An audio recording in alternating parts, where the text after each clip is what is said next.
제가 종종 말씀드리지만은 쉽지 않은 일이다. 이것을 우리는 종종 느낍니다.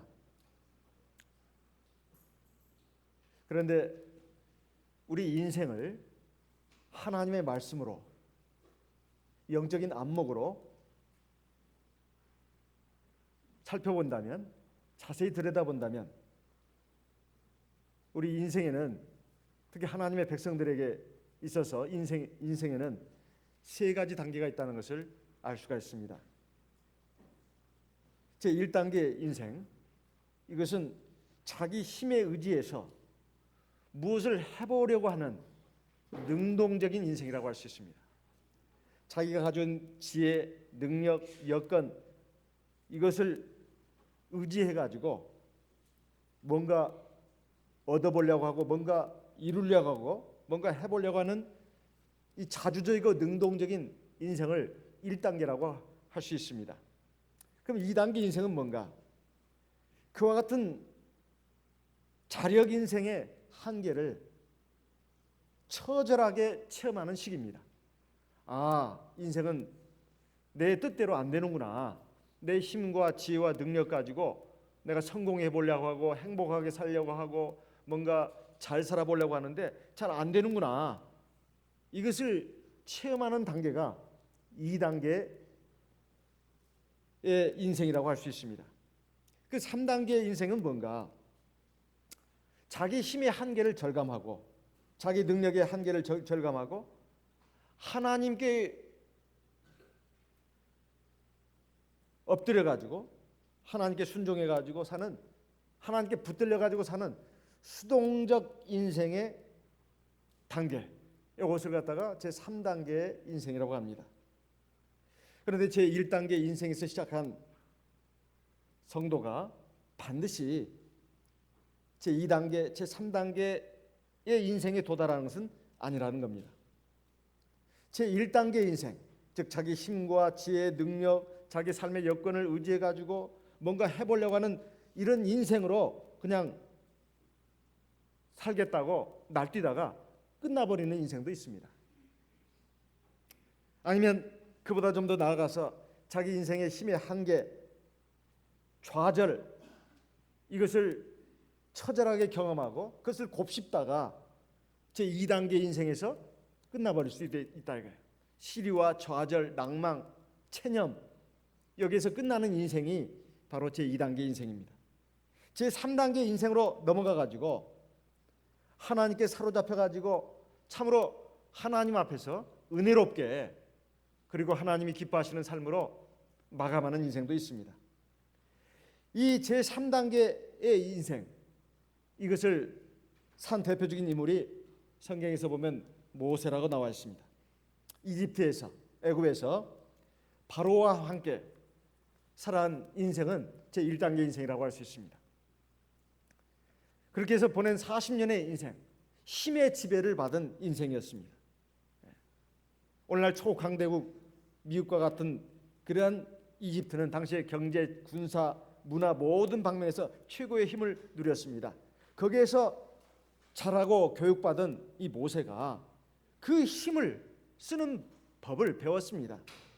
그래가지고 40세 됐을 때 자기 동족 히브리인을 괴롭히는 애굽 사람을 갖다가 자기가 거기서 배운 힘으로 그걸 활용해서 제압을 했습니다. 사람을 쳐 죽이고 모래 속에다 파묻었습니다. 강자 애굽 사람들이 약자 히브리 사람들을 갖다가 괴롭히는 그 힘의 논리를 그대로 배워가지고 자기 역시 그 힘으로 부당한 현실에 대처를 한 그것이 바로 40세까지 살아온 모세의 인생이라고 할 수 있습니다. 그런데 모세가 애굽 왕 바로와 자기 히브리 동족으로부터 협공을 받습니다. 그래가지고 미디안으로 도망을 가죠. 광야로 도망을 갑니다. 힘의 논리가 또 다른 힘의 논리의 위험을 불러왔습니다. 이제 자신이 가진 힘, 어떤 이념으로, 자기의 어떤 이상으로 뭔가 위대한 일을 해보겠다는 모세의 환상은 산산조각이 났습니다. 광야 40년의 생활이라고 하는 것은 모세에게 있어서 인간의 힘이 아무것도 아니다. 이것을 처절하게 깨닫는 좌절과 체념의 시기였습니다. 모세는 세상의 힘을 배우는데 40년 걸렸고 그 힘이 아무것도 아니라는 사실을 깨닫는데 또 40년의 세월이 걸렸습니다. 미디안 광야에서. 드디어 나이 80에 이르렀을 때, 80에 이르렀을 때 모세는 하나님 앞에 부름을 받습니다. 그리고 인생의 귀중한 사명을 받게 됩니다.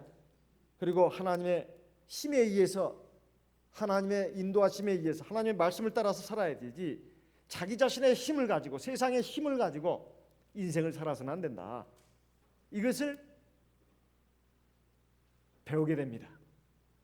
그래가지고 자기 힘이 다 소진되고 가장 비참하고 외로워진 그때부터 하나님의 힘이, 하나님의 손길이 모세와 함께하기 시작했습니다. 그래가지고 제3의 인생 단계에 접어든 모세는 가장 믿기 어려운 하나님의 능력들, 하나님의 기적이사들을 체험하게 됐던 겁니다. 이것은 모세뿐만이 아닙니다.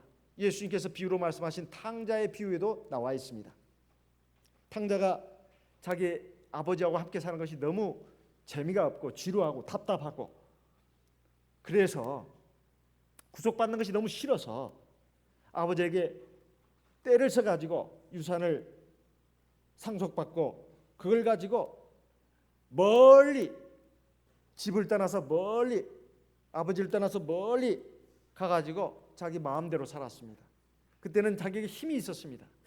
그리고 건강도 있었습니다. 재물도 있었습니다. 그런데 그것은 그 1단계의 인생에 불과했습니다. 그것이 다 떨어지게 됐다 이 말이에요. 이제 먹을 것이 없는 지경까지 돼가지고 돼지들의 먹는 쥐엄 열매로 배를 채우고자 했지만 채울 수가 없었습니다. 그리고 누가 하나 자기를 돌봐주는 사람이 없었고 힘이 돼주고 의지가 되는 사람이 없었다 이 말이에요. 이때 이 탕자는 인생의 처절한 그 경험을 통해서 인생 사람은 아무것도 아니구나. 그리고 사람이 가지고 있는 돈이라든가 지혜라든가 총명이라든가 건강이라든가 이게 아무것도 아니구나. 이것을 깨닫게 되는 2단계 인생을 살게 되죠. 3단계 인생은 그래, 내가 아버지께로 돌아가야 되겠다. 내가 아버지 집에 가서 아버지의 아들로서가 아니라 이제는 나를 품꾼의 하나로, 종이 됐으면 종으로라도 살 수만 있다면 그것이 행복이구나. 이걸 깨닫게 되고 아버지 집으로 돌아가는 3단계 인생으로 접어들게 되죠. 바로 이러한 그 인생들을 우리가 이 성경에서 많이 보게 됩니다. 사실 하나님의 말씀이라고 하는 것은 세상 모든 사람들의 구원을 위해서 주신 말씀입니다. 그래서 하나님의 말씀은 세상 사람들에 대한 선포입니다. 두 번째, 좀 더 범위를 좁혀서 말씀드린다면 하나님의 구원받은 성도들, 교회에 주신 말씀입니다.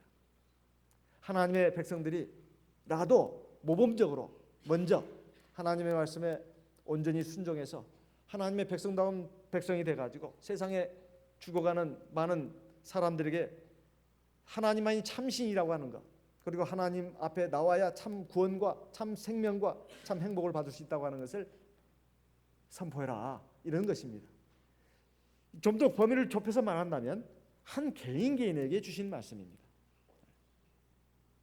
교회 전체에게 주신 말씀이면서 동시에 성도 개개인에게 주신 말씀이다. 오늘 우리에게 주신 엘리야도 단순히 하나님의 종, 하나님의 선지자의 이야기를 갖다 우리에게 소개하는 것이 아닙니다. 이를 통해서 세상 모든 사람들에게 주시는 하나님의 말씀이고 또 교회에 주시는 말씀이고, 좀 더 범위를 좁혀서 말씀드린다면 바로 저와 여러분 각 개인에게 주신 말씀입니다. 그러면 왜 이 오늘 말씀을 우리에게 주셨을까요? 엘리야가 하나님의 백성들이 하나님이 약속한 땅에 와서 이제 살게 됐습니다마는 이방 민족들을 다 몰아내지 않았습니다. 그리고 이방 민족들과 더불어서 살게 되면서 그들의 잘못된 우상 숭배, 그리고 그들의 잘못된 죄악의 삶에 물들어가기 시작했습니다. 그리고 동화되기 시작했어요. 하나님을 완전히 떠난 것은 아닙니다. 하나님을 믿기도 하면서 사실 하나님도 여러 많은 신들 중에 하나로 그냥 돼버렸다 이 말이에요. 이런 그 상황을 하나님의 사람 엘리야가 정말로 이것은 아니다. 이 하나님의 백성들이 이래서는 안 된다. 그래가지고 하나님 앞에 기도를 했는데, 하나님, 지금 이스라엘 백성들이 비가 내리고 바람이 불어서 그리고 또 모든 것이 다 순조롭게 돼서 이 먹고 살 수 있도록 해준 것은 바알 신 때문에 그런다고 생각하고 있습니다. 또 아세라 신 때문이라고 생각하고 있습니다. 하나님, 이 이스라엘 백성들, 하나님의 백성들을 이렇게 내버려 둬서는 안 됩니다. 하나님, 빌고 빕니다. 이 땅에 비가 내리지 않게 해주십시오. 비가 내리지 않게 해주십시오. 이것은 하나님 백성들에게 저주와 심판을 내려달라는 그런 말과 별 차이가 없습니다. 그러니까 징계를 내려달라는 뜻이죠. 그렇게 하나님 앞에 간절히 기도했더니 하나님께서 그 기도를 들으셨다 이 말. 그리고는 하나님 내 기도를 들으시는구나. 그래가지고 이제 아합을 향해서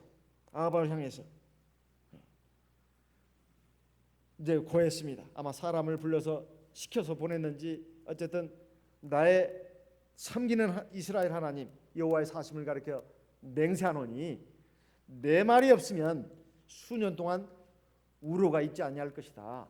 이렇게 선포를 했다 이 말이에요. 이건 지난 시간에 우리가 살펴봤습니다. 우로라고 했습니다. 비우, 그다음에 이슬로. 이스라엘 지역, 가나안 지역은 봄비, 가을비가 주로 비가 내리는 그 시절이고 나머지는 건기에 해당합니다. 우기와 건기가 너무 뚜렷하게 구별된다 이 말이에요. 그리고 그 건기에는 이제 하늘에서 이슬이 내려가지고 그 이슬 때문에 그 이슬의 힘을 의지해서 비는 안 내리더라도 밭농사도 짓고 이렇게 농사를 짓는 그런 삶을 살고 있었던 그런 지역입니다. 그런데 이슬마저도 내리지 않는다면 어떻게 살 수 있냐 이 말이에요. 이것은 하나님의 백성들에게 재앙을 선포하는 것이고, 당시 이스라엘 백성들이 잘못 섬기는 바알 우상, 아세라 우상 이런 것에 대해서 전쟁을 선포하는 것과 같았습니다. 그런데 하나님께서 이 엘리야의 기도를 들으시고 비가 내리지 않도록 이제 어떤 영감을 주시고 신호를 주셨다고 봅니다.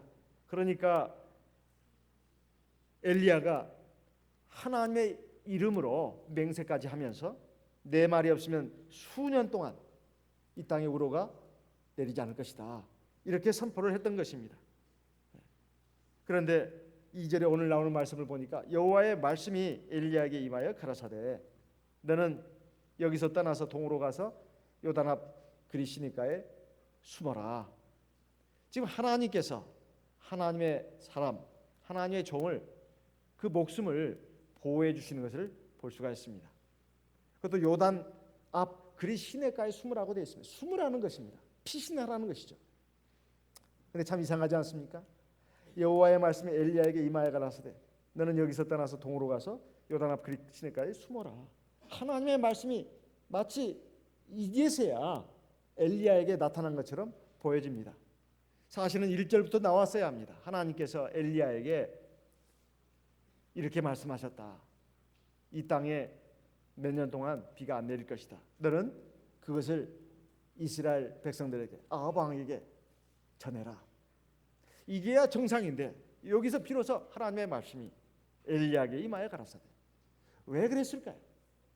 그리고 왜 그리 시내가에 숨으라고 했을까요? 첫째는 하나님께서 자기의 사람 엘리야를 갖다가 보호하시겠다는 뜻이 있습니다. 그러나 그것만이 전부가 아니다 이 말이에요. 하나님께서 천사를 보내가지고 지켜줄 수도 있고 얼마든지 지켜줄 수가 있습니다.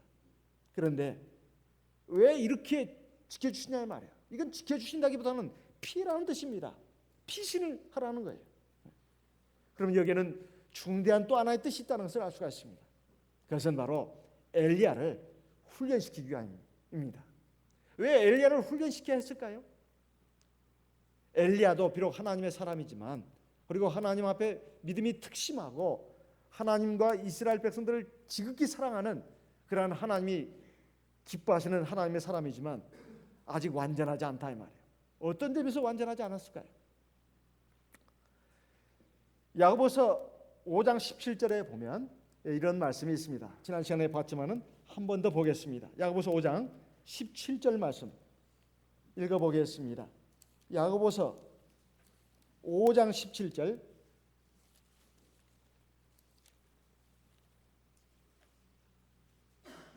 엘리야는 우리와 성정이 같은 사람이로되 저가 비 오지 않기를 간절히 기도한즉 3년 6개월 동안 땅에 비가 아니오고 엘리야가 하나님 앞에 비 오지 않기를 간절히 기도했다고 나옵니다. 세상에 이렇게 기도한 사람은 성경에 그렇게 없습니다. 유일합니다. 이스라엘 땅에 하나님의 백성들이 사는 이스라엘 땅에 비가 내리지 않게 해주십시오. 재앙을 내려주십시오. 이렇게 기도한 사람이 엘리야 말고 없었습니다. 근데 그렇게 간절히 기도했다 이 말이에요. 그랬더니 3년 6개월 동안 땅에 비가 아니었다 이렇게 되어 있습니다. 그런데 누가복음 4장 25절에 보면 똑같은 말씀이 기록되어 있습니다. 누가복음 4장 25절 말씀을 보겠습니다. 누가복음 4장 25절 같이 읽어보겠습니다. 누가복음 4장 25절 주 예수님의 말씀입니다. 누가복음 4장 25절 내가 참으로 너희에게 이르노니 엘리야 시대에 하늘이 새해 6달을 닫히어 온 땅에 큰 흉년이 들었을 때 이스라엘에 많은 과부가 있었으되 여기 보면 하늘이 새해 6달 즉 3년 6개월 동안 하늘문이 닫혔다 이렇게 되어 있습니다. 3년 6개월 동안 비가 안 왔다는 뜻입니다. 그런데 열왕기상 18장 1절에 보면 이렇게 말씀하고 있습니다. 열왕기상 18장 1절 많은 날을 지내고 제3년에 여호와의 말씀이 엘리야에게 임하여 가라사대 너는 가서 아합에게 보이라 내가 비를 지면에 내리리라. 여기 보면 많은 날을 지내고 나서 제3년이라고 되어 있습니다. 제3년 이게 3년째 되는 해에 이 말입니다. 많은 날을 지냈다는 것은 참 1년, 2년, 3년은 사실 수십 년, 수백 년, 수천 년 이 장구한 세월에 비교하면 아무것도 아닌 세월입니다. 그런데 많은 날이라고 했습니다. 이것은 하나님의 백성들에게 있어서 이것은 굉장히 긴 기간이었다는 뜻입니다. 고통의 기간은 굉장히 길게 느껴집니다. 그런데 제3년이라고 말씀하고 있어요. 왜 6개월이 빠졌습니까? 이 6개월은 지금 누가복음 4장이나 야고보서 5장에 있는 말씀과 비교해 본다면 차이가 있다 이 말이에요. 이건 이제 3년이라고 말하고 있는데 그럼 6개월은 어디서 나온 것이냐 이 말이에요.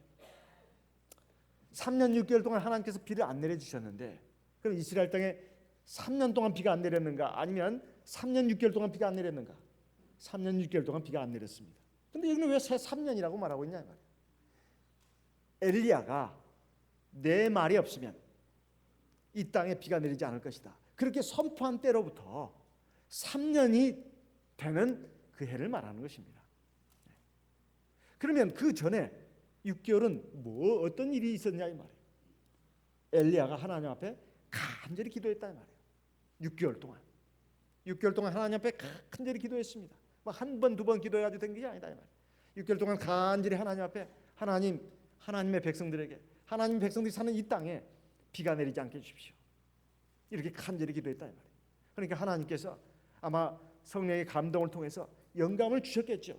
그런 확신이 없이 어떻게 감히 그것도 하나님의 이름을 들면서 내가 여호와의 사심을 가르쳐 맹세하노니 이렇게 하나님의 이름으로 선포할 수 있냐 이 말이에요. 하나님의 사람이 하나님의 선지자가 분명히 성령의 감동을 통해서 하나님께서 말씀을 주셨을 거라고 보여집니다. 여기까지는 좋습니다. 여기까지는 좋다. 그런데 지난 시간에 우리가 읽었듯이 열왕기상 17장 1절에 보면 여호와의 사심을 가리켜 맹세하노니 내 말이 없으면 수년 동안 우로가 있지 아니하리라. 어찌 자기 말입니까? 이거 언뜻 보면 자기가 비를 내리고 안 내리게 하고 내리게도 하고 이런 것처럼 느껴진다 이 말이에요. 과유불급이란 말이 있습니다. 의욕이 넘치면 이러면 안 된다는 것이죠. 그것도 도가 지나치면 안 된다는 거예요. 정도를 벗어나면 안 된다는 거예요. 과유불급이라고 하죠. 지나친 것은 모자란만 못하다는 뜻 아니겠습니까? 과유불급. 그러니까 하나님을 향한 믿음도 특심하고 또 하나님의 백성들을 어떻게든지 돌이키고 구원을 해야 되겠다는 그 사랑의 마음도 강했지만은 이게 의욕이 넘친 거예요. 내 말이 없으면 수년 동안 우로가 있지 않느냐. 자기 주인공의식이 있다는 것입니다. 사실 어느 사람이나 자기를 사랑하지 않는 사람은 없습니다. 자기 자존심이 없는 사람은 없어요.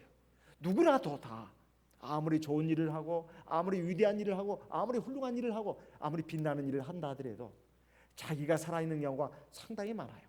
아무리 좋은 일이 이루어지고 아무리 훌륭한 역사가 일어나더라도 자기가 그 자리에 없으면 안 됩니다. 자기가 꼭 거기에 있어야 된다 이 말이에요. 자기가 소외돼서는 안 됩니다. 자기가 썩어지는 미래에 대해서는 안 된다 이 말이에요. 이것이 보통 사람들이, 대부분의 사람들이 거의 다 갖고 있는 그런 마음입니다. 세상은 아무리 좋아져도 자기는 낙오돼서는 안 된다 이 말이에요. 세상은 아무리 힘들어도 자기는 앞서야 됩니다. 이것이 인간이 가진 보편적인 그런 본능입니다. 여기에 보면 내 말이 없으면 수년 동안 우로가 있지 않으리라. 하나님께서 내 이놈 어째서 네가 그렇게 말했느냐 이렇게 따지고 말고 그러지 않습니다. 사실 인간의 문제라고 하는 것은 그 근본 바탕에서 또 문제가 있는 것입니다. 근데 그것이 이게 어때 뭐 말 한마디 고치고 행동 하나 고치고 그럴 문제가 아니다 이 말이에요. 신앙 자체가 온전하지 못하면, 성숙되지 못하면 문제는 곳곳에서 나오게 마련입니다. 말이든 행동이든 살아가는 모습이든 문제는 곳곳에서 나오게 마련이에요. 사실은 그 문제의 그 근원은 그 심령에 있는 겁니다. 마음에 있는 거예요. 신앙 자체가 아직 온전하지 않기 때문에 그렇습니다. 하나님의 말씀이, 하나님은 아이고 너 훈련이 필요하구나. 그래서 이것저것 내 이놈 너 이거 잘했고 이거 잘못했고 이거 막 그냥 이 잡듯이 그냥 꼬치꼬치 해가지고 문제 삼는 게 아닙니다. 너 훈련이 필요하다. 훈련이 필요해. 이것은 이 문제로 끝나는 게 아니야. 앞으로 살아가면서 그리고 너 개인 문제뿐만 아니라 네 가정, 우리 교회 그리고 네가 몸담고 있는 세상 이것을 위해서 너는 내가 꼭 훈련을 시켜야 되겠어. 이렇게 해가지고 하나님께서 그를 그릿 시냇가로 보내신 것입니다. 그릿 시냇가가 어디 있는가? 여기 보니까 요단 앞이라고 되어 있습니다. 요단강 앞에. 그런데 많은 성경학자들이 말하기를 이 그릿 시냇가의 정확한 지명은 알 수 없는데 요단강 서편의 어느 지역으로 추정하고 있습니다. 그것은 아방이 사는 그곳에서부터 상당히 떨어진 거리라고 합니다. 인적이 드물고 그리고 먹을 것도 없고 굉장히 깊은 그런 그 골짜기에 시냇물이 흐르고 있었는데 그곳이 아닌가 이렇게 추정을 하고 있는데 정확한 것은 모릅니다. 어쨌든 그릿 시냇가, 이 그릿이라는 말의 뜻이 있습니다. 이 그릿이라는 말이 무슨 뜻이냐? 분리, 단절이라는 뜻이 있습니다. 분리한다, 단절시킨다. 그러니까 고립된 지역이라는 거죠. 그러니까 이 엘리야가 하나님의 말씀을 따라서 숨은 곳이 바로 외부 세계와 단절된 곳, 고립된 지역 이곳이라는 겁니다. 근데 그곳은 거칠고 메마른 광야도 같은 곳입니다. 사실 시냇가라고 해봐야 그 물도 얼마 많지도 않는 곳입니다. 이제 곧또 비도 내리지 않을 텐데 비가 내리지 않으면 시냇물이 곧 말라들지 않겠습니까? 근데 거기 가서 숨으라는 거예요. 그리고 먹을 것이 없다는 것은 하나님께서 엘리야에게 말씀하시기를 네가 그곳에 숨으면 내가 아침 저녁으로 너를 먹여 살게 하겠다, 먹고 살게 하겠다. 이런 말씀을 하십니다. 내가 까마귀들을 명해서 거기서 너를 먹이게 할 것이다. 이렇게 말씀하고 있습니다. 그 시냇물을 마시면서 거기에 숨어 있어라. 그럼 내가 까마귀들을 명해 가지고 거기서 너를 먹이게 할 것이다. 그래서 5절에 보면 하나님 제가 그런 비겁자는 아닙니다. 저는 목숨을 걸고 이런 말 한 겁니다. 하나님 왜 나에게 그런 말씀하십니까? 저 비겁하게 숨거나 그러고 싶지 않습니다. 무슨 말이야? 숨어. 네, 하나님 말씀이니까. 그리고 또 까마귀들, 이것은 성경에 보면 부정한 짐승의, 하나님의 백성들이 먹어서는 안 되는 부정한 그 짐승의 하나로 기록되어 있습니다. 레위기서 11장 15절에 보면 까마귀는 먹지 못할 그런 새 한 종류로 나옵니다. 레위기 11장 15절에 보면 왜 그럴까요? 이 까마귀가 죽은 짐승의 살, 그리고 죽은 사람의 살, 이것을 먹고 사는 그런 날짐승입니다. 그리고 아직 먹을 것이 있으면 가장 개걸스럽게 주위도 돌아보지 않고 막 달라들어가지고 뜯어먹는 그런 새랍니다. 그리고 또 아주 안 좋은 거 하나, 이 까마귀는 다른 날짐승이나 들짐승과 달리 자기 새끼를 제대로 먹이지 않는다는 거예요. 먹을 것이면 자기부터 먼저 먹고 봐야 돼. 자식들한테 줄 것도 없어요. 내가 먼저 먹고 나서 자식들을 먹든가 말든가 니들 알아서 해. 이런 식입니다. 그러니까 아주 못된 새죠. 그래서 하나님이 부정한 새라고 했고 그 새는 먹지 마라 이렇게 했던 겁니다. 그런데 이 까마귀들을 시켜가지고 엘리야를 먹이겠다는 겁니다. 이게 말이 되는 소리예요? 말도 안 되는 소리입니다. 부정한 짐승이 물어다주는, 날짐승이 물어다주는 그걸 받아 먹을 수 있겠냐 이 말이에요. 그리고 그런 일이 있을 수 있겠습니까? 까마귀의 속성상 자기가 먹을 것을 참아가면서 고기를 물고 가면서 아이고 고기 맛있는데 내가 먹어야지, 이걸 왜 내가 이게 물고 가고 있는 거야, 내가 미쳤지, 나는 미친 까마귀야 하면서 따라가면서 참 이상하다고 생각을 하지 않았겠어요? 떡도 그렇고 고기도 그렇고. 그런데 이 까마귀를 통해서 먹이겠다는 겁니다. 상식적으로, 이치적으로 이해가 안 되는 이 말씀을 하시는 겁니다. 그런데 엘리야가 5절에 보니까 여호와의 말씀과 같이 하여 곧 가서 요단 앞 그리 시내가에 머물매 하나님 말씀에 순종했습니다. 그리고 그 말씀도 즉각 순종했습니다. 그리 시내가에 갔습니다. 그랬더니 까마귀들이 아침에도 떡과 고기를, 저녁에도 떡과 고기를 가져왔고 엘리야는 시냇물을 음료수로 삼아서 마시면서 살았습니다. 이런 놀라운 기적이 일어났다 이 말이에요. 그런데 왜 하나님께서 이렇게 단순히 피신시켜가지고 먹이기 위해서만 이렇게 숨으라고 했을까요? 그것이 아닙니다. 사실 하나님 말씀에 온전히 순종하는 것, 이것을 훈련시키기 위해서입니다. 그러려면 자기를 돌아볼 수 있어야 합니다.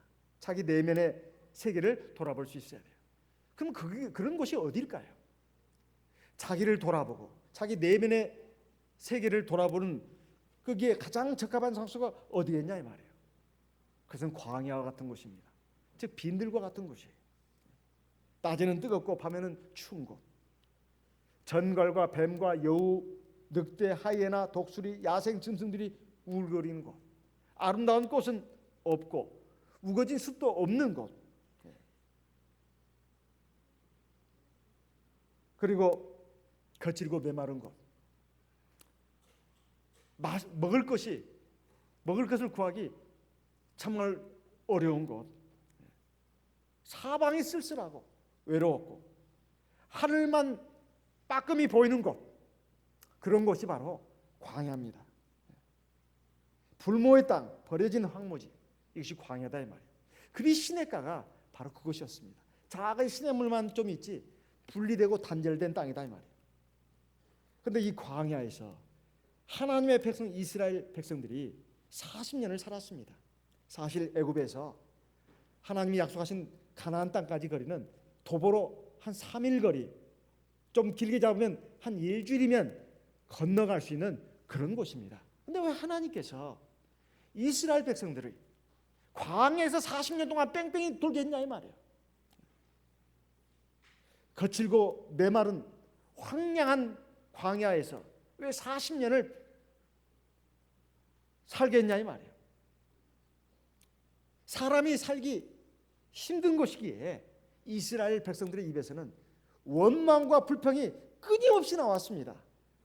아침에는 만나를, 저녁에는 메추라기를 계속해서 공급해주고, 그리고 그들의 신발이 떨어지지 않고 옷이 헤어지지 않을 정도로 하나님이 지켜주시고 보살펴 주셨건만 이스라엘 백성들은 그게 아니었습니다. 너무 힘들다는 거예요, 사는 것이. 그래서 그 원망이 그리고 불평이 없어진 데가 없습니다. 그래서 그 물자 풍부하고 편리한 생활이 있는 애굽을 그렇게 동경을 했습니다. 그런데 하나님께서 자기 백성 이스라엘을 갖다가 하나님의 완전한 백성으로 만들기 위해서는 이 광야 생활이 필수 코스였습니다. 광야는 살 수 없는 것 같았지만은 살아남은 것이었다 이 말이에요. 눈을 들어서 하나님을 바라보면 됩니다. 귀를 열어서 하나님의 말씀을 듣기만 하면 됩니다. 그리고 그 말씀을 의지해서 나아가면 된다 이 말이에요. 그런데 이스라엘 백성들은 애굽에서의 그 죄악의 사고방식, 잘못된 그 관념, 이걸 떨쳐버리지를 못했어요. 그러니까 계속해서 나오는 불평과 원망 가운데는 사실은 애굽 사람, 세상 사람을 대표하는 애굽 사람들의 사고방식, 삶의 방식, 그 관념, 이것입니다. 하나님의 백성은 그래서는 안 된다 이 말이에요. 근데 이것이 간격이 너무 큰 거예요. 그것이 단번에 고칠 수 있는 것이 아닙니다. 단번에 하나님의 백성으로 만들 수 있는 것이 아니다 이 말이에요. 기간이 필요했다 이 말이에요. 기간만 필요한 게 아닙니다. 그런 환경이 필요했다 이 말이에요. 그게 광야입니다. 여러분, 물이 깊어야 큰 배가 뜬다는 거 아십니까? 큰 배는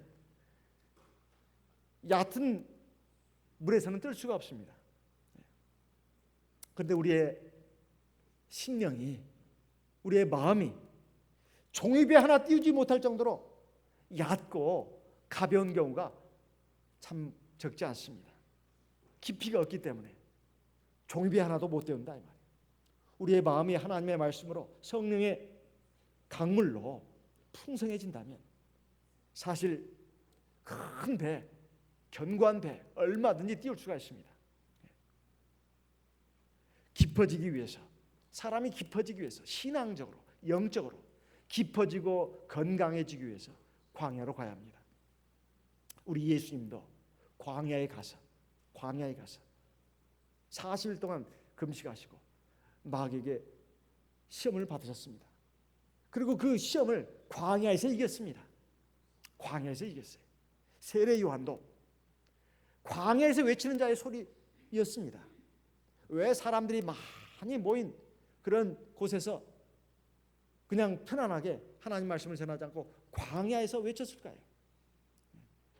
사람들이 광야로 나와야 돼요. 광야로 나와야 돼요. 그래야 오로지 하나님만을 바라봅니다. 그리고 하나님의 말씀이 집중적으로 들립니다. 그리고 자기 가진 그 모든 것들, 그게 재물이 됐든 지식이 됐든 재능이 됐든 그리고 건강이 됐든 젊음이 됐든 이 모든 것들이 사실 아무것도 아니구나. 그리고 언젠가는 다 없어질 것들이구나. 쇠락해지는 것들이구나. 이런 것을 깨닫고 하나님 앞에 바로 서기 위해서, 그리고 자기의 심령의 그런 그 세계를 좀 더 정직하게 바라보기 위해서 광야로 가야 했던 것입니다. 그리고 그곳에서 좀 더 가난해지고 외로워지고 높아지고 순결해질 수가 있습니다. 그리고 지금까지 살아온 허위와 거짓 그리고 험한 것들로 둘러싼 자기의 그 삶, 이것을 치열하게 성찰하기 위해서, 그리고 이미 타성에 젖어가지고 굳어진 잘못된 자기의 관념, 자기 삶의 습관, 자기의 마음가짐, 이런 것들을 깨고 부수기 위해서, 그리고 하나님의 온전한 백성으로 자녀로 바로 서고 자라가기 위해서 광야로 가야 했던 것입니다. 그래서 하나님께서 엘리야를 이 단절된 곳, 분리된 곳으로 인도하신 데는 그런 뜻이 있는 것입니다. 그런 뜻이 있는 것이다 이 말이에요. 정말로 자기 생각이 아니라, 자기 관념이 아니라 하나님의 말씀을 온전히 듣고 하나님 말씀에 온전히 순종해서 사는 그런 사람이 되려면 엘리야도 훈련이 필요했던 것입니다. 고린도후서 10장 4절 6절에 보면 이렇게 말씀하고 있습니다. 고린도전서 10장 4절 6절 같이 읽어보겠습니다. 4절에서 6절까지 고린도후서 10장 4절에서 6절까지 말씀을 우리 같이 읽어보겠습니다. 고린도후서 10장 4절에서 6절까지 우리의 싸우는 병기는 육체에 속한 것이 아니요 오직 하나님 앞에서 견고한 진을 파하는 강력이라. 모든 이론을 파하며 하나님 아는 것을 대적하여 높아진 것을 다 파하고 모든 생각을 사로잡아 그리스도에게 복종케 하니. 6절 너희의 복종이 온전히 될 때에 모든 복종치 않는 것을 벌하려고 예비하는 중에 있노라. 우리가 인생을 전쟁터라고 하죠. 참 치열한 전쟁터다. 이것은 보통 다른 사람과의 경쟁, 다툼 이것으로 보통 생각을 합니다. 그런데 여기에 우리에게 주신 하나님 말씀을 보게 되면 우리의 싸움이라고 하는 것은 육체의 싸움이 아니라 영적인 싸움이다 이거예요. 그래서 하나님 앞에서 견고한 진을 파는 강력이라. 이건 육신적인 것, 물질적인 것을 말하는 게 아니다. 세상적인 것을 말하는 게 아닙니다. 5절에 말씀하고 있습니다. 모든 이론을 파한다고 되어 있어요. 모든 이론. 무슨 이론일까요? 하나님 말씀과 맞지 않는 사람의 생각, 관념, 주의를 말합니다. 이런 것들 뿐만 아니라 여기 모든 생각이라고 되어 있어요. 5절 모든 생각을 사로잡아 그리스도에게 복종케 하니. 정말 내가 하루 24시간 마음 먹는 거, 생각하는 거 이게 정말 하나님 말씀에 맞을까? 이거 한번 여러분 생각해 보셨습니까? 사람이 어떻게 그렇게 살아요? 사람에게 자유가 있는 것인데 그건 너무 옥죄는 거 아니에요? 그럴까요? 옥죄는 것일까요? 진리가 너희를 자유케 한다고 했는데 사실 우리가 우리 생각, 우리 마음대로 가질 수 있습니다.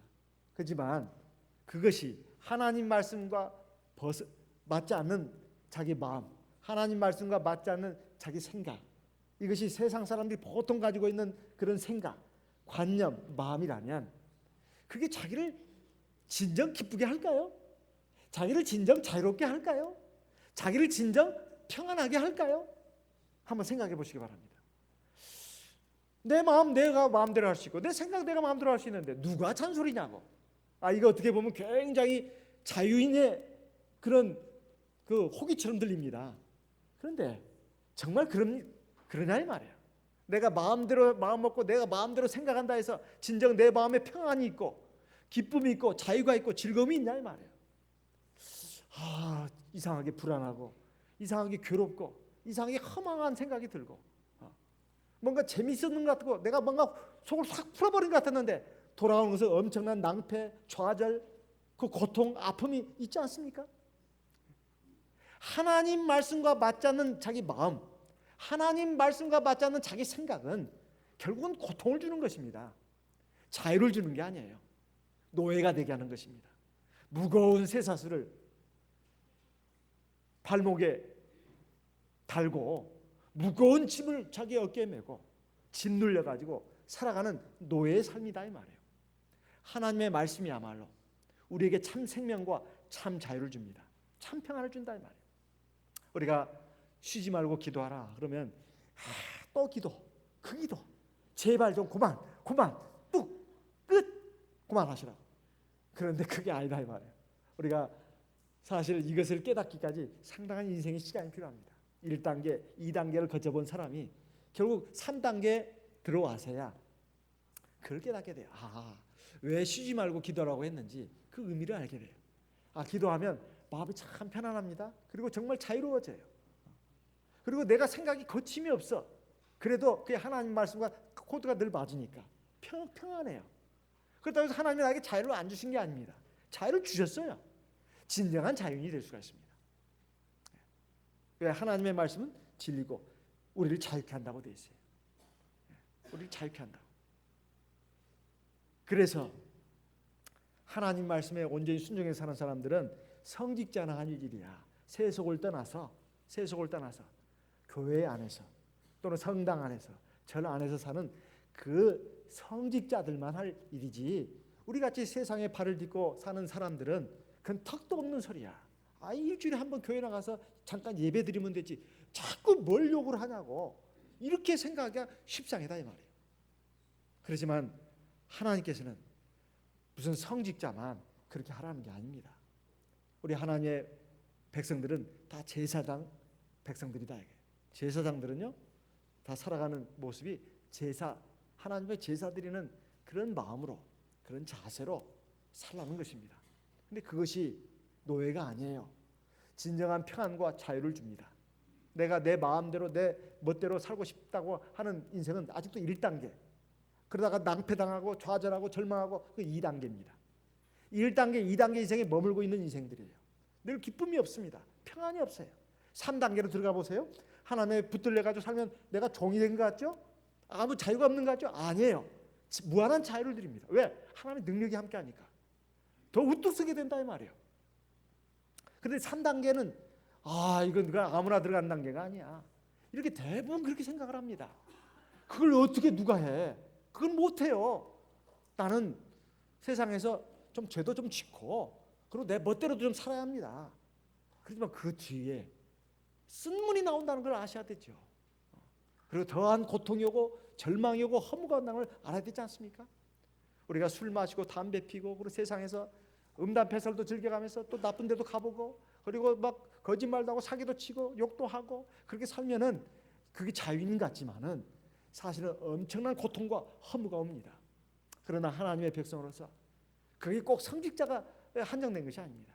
하나님의 백성들이 내가 아침이면 일어나서 하나님 앞에 제사 드리고 어린 양 잡아가지고 기도하는 거 아니겠어요? 그리고 하나님 말씀 묵상하고 그리고 하루를 삽니다.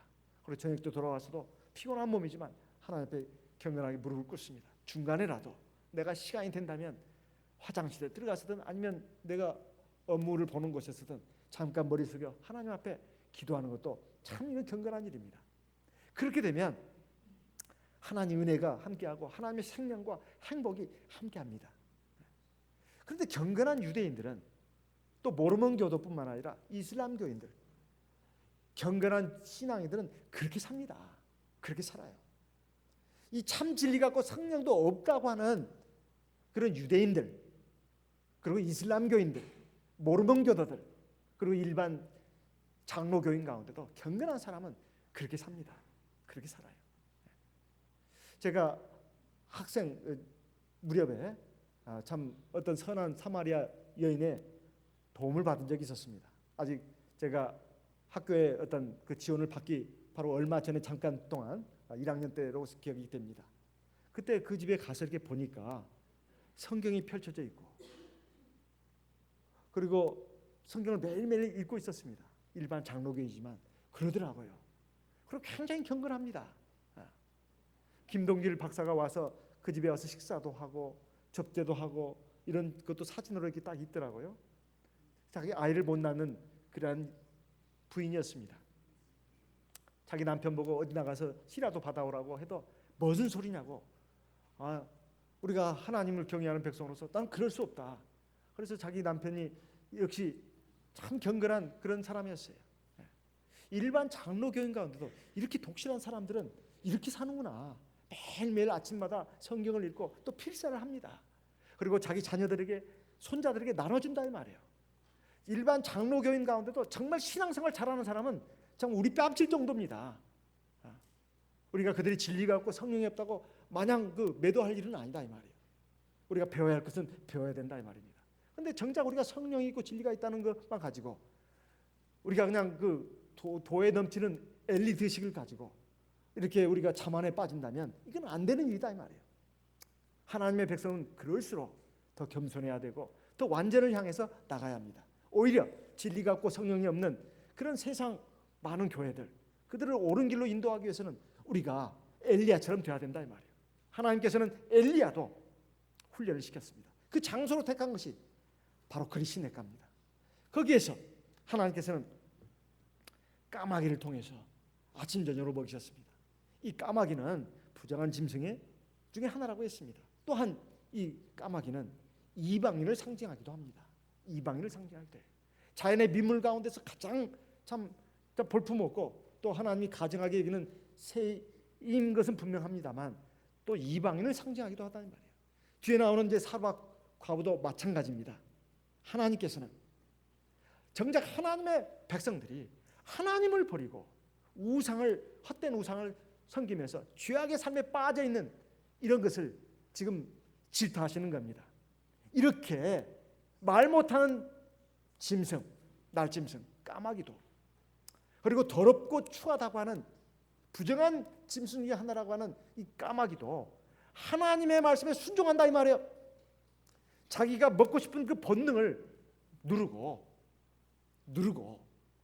하나님 말씀을 순종해서 떡과 고기를 물었습니다. 먹지 않았습니다. 그리고 하나님의 지시를 따라서 그리시네가에 숨어있는 하나님의 사람 엘리야에게 공부해줬다 이 말이에요. 자기의 식욕 본능을 억제하고 산 사람을 살리기 위해서 날아가는 까마귀를 한번 보십시오. 하나님께서 하나님의 백성들로 하여금 부끄럽게 하는 것입니다. 사르밧, 이제 다음 시간에 나오는 사르밧과도 마찬가지입니다. 이방인입니다. 정말 얼마나 하나님을 경외하는지 선지자의 말에 순종을 합니다.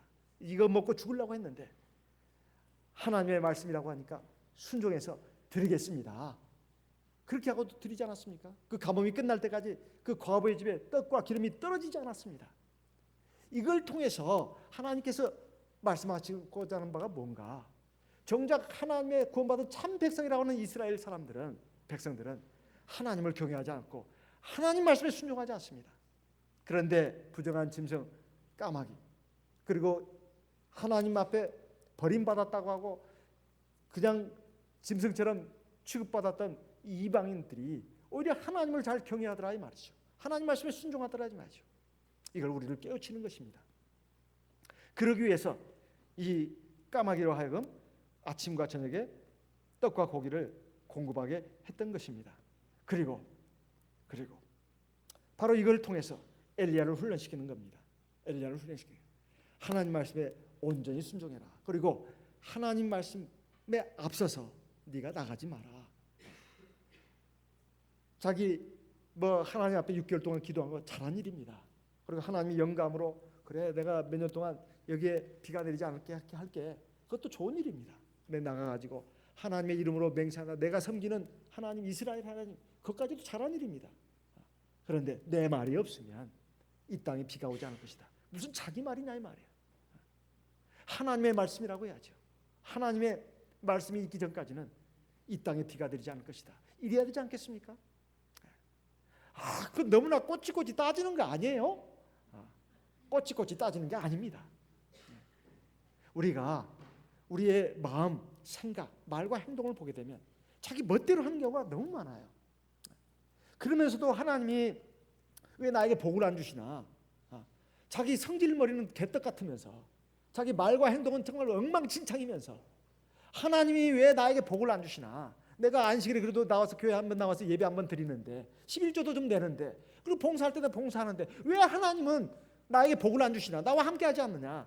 이렇게 원망불평한 하나님 백성들이 참 많습니다. 저도 안 그런가 모르겠어요. 아직도 하나님 보시기에는 너 이거 고쳐야 되는데 왜 안 고치고 있냐? 이거 너 좀 바로 세워야 되는데 왜 바로 안 세우고 있냐? 이거 부족한데 왜 너 안 채우고 있냐? 하나님 말씀으로. 그리고 이거 더러운 거 이거 제해야 되는데 없애야 되는데 왜 그대로 갖고 있냐? 더러운 탐욕, 욕심, 이기심, 미움, 시기, 질투, 명예요, 이런 것들, 그리고 세상 사람들이 막 개걸스럽게 달라드는 그런 세상에 대한 그 열망, 이것도 무슨 하나님의 영광을 나타내겠다는 것도 아니고 내가 인생 한 번 사는 거지 두 번 사는 거야. 나도 뭔가 해봐야 돼. 나도 뭔가 돼야 돼. 이런 그 어떤 자기중심적인 어떤 그런 야망밖에는 없지. 무슨 하나님이냐 이 말이야. 하나님은 무슨 개 나말이라고 하면서 그냥 자기 식의 욕심을 가지고 이렇게 나가면서 걸핏하면 하나님 갖다 이름 갖다 들러붙이고 이런다 이 말이죠. 이런 그 사람이 과연 하나님의 백성이겠냐 이 말이에요. 이것을 우리가 생각을 해야 된다 이 말입니다. 이것을 훈련하는 장소로 하나님은 삼기 위해서 그리 시냇가를 예비해놨고 그곳으로 엘리야를 인도해 간 것입니다. 그리고 엘리야에게 아침 저녁으로 이제 떡과 고기를 먹게 했는데, 첫 번째는 훈련의 순종의 훈련이었다면 두 번째는 바로 이 신묘막측한 방법을 통해서 하나님이 역사하신다. 이것을 우리에게 또 알려주는 겁니다. 사실 누가 까마귀가 이렇게 떡과 고기를 물어다 주리라고 생각했냐 이 말이에요. 자기의 본능을 이기고 하나님 말씀에 순종해서 이렇게 하나님이 미물 까마귀를 통해 가지고 자기를 하나님의 사람을 먹이고 살리냐 하는 것을 누가 알았겠냐 이 말이에요. 그래서 우리도 우리 삶에 대해서 너무 걱정할 필요가 없습니다. 그래서 게으름 피우고 아무 일도 할 필요가 없다는 말이 아닙니다. 하지 않아도 된다는 말이 아니에요. 우리가 하나님 안에서 우리에게 주신 지혜와 능력대로 성실하게 열심히 살면 됩니다. 하나님 우리에게 지혜도 주시고 능력도 주시고 우리 삶의 길을 열어주신다 이 말이에요. 하나님은 절대 하나님의 백성을 내버려 두지 않습니다. 부모가 자식을 낳아놓고 내버려 둡니까? 하나님이 우리 사람을 만들었습니다. 우리 사람의 영혼과 육체 하나님이 만드신 거예요. 그래서 우리가 하나님을 아버지라고 하는 겁니다. 그냥 아버지라고 부르는 게 아니에요. 모든 육체와 영혼의 아버지가 되시기 때문에 아버지라고 하는 겁니다. 부모는 책임이 있습니다. 자식을 낳아놓으면 그가 이제 성장할 때까지는 다 먹여주고 키워주는 겁니다. 이게 부모의 책무예요. 하나님이 우리를 만들어가 이 세상에 내보내면서 그냥 내보내지 않습니다. 우리가 평생 이제 이 세상을 살면서 먹는 문제, 먹고 사는 문제 가지고 굉장히 늘 걱정하고 고민합니다. 하지만 이것이 하나님을 온전히 믿지 않기 때문에 그러는 거예요.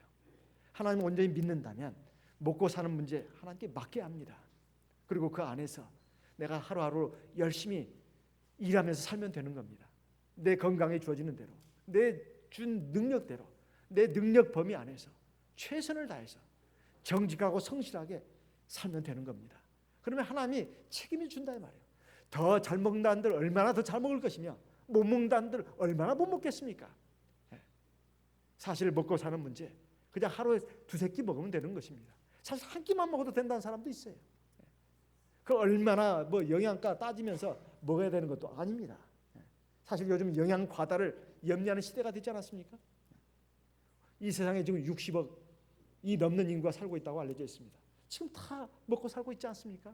물론 지금 굶주림의 기근으로 쓰러지는 그 사람들은 어느 나라 사람들이냐? 저 북한이나 저 독재 정권, 그리고 저 아프리카에 부족 간에 막 전쟁 참화로 인해 가지고 농사 지을 수가 없는 거예요.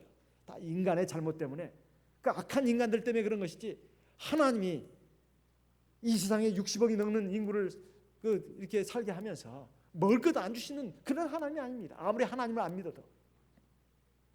더군다나 우리는 하나님의 백성들입니다. 하나님의 백성들이 왜 먹고 사는 문제를 가지고 그렇게 염려하고 걱정하냐 이 말이에요. 사실 어디에 가도 하나님 책임져 주십니다.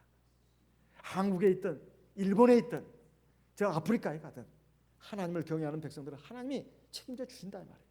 하나님을 경외하고 의지하는 것이 굉장히 중요합니다. 그게 핵심이에요. 그게 관건입니다. 때로 우리를 굶주리게 할 수도 있겠죠. 그건 우리 훈련입니다. 굶어서 죽게 하지는 않습니다.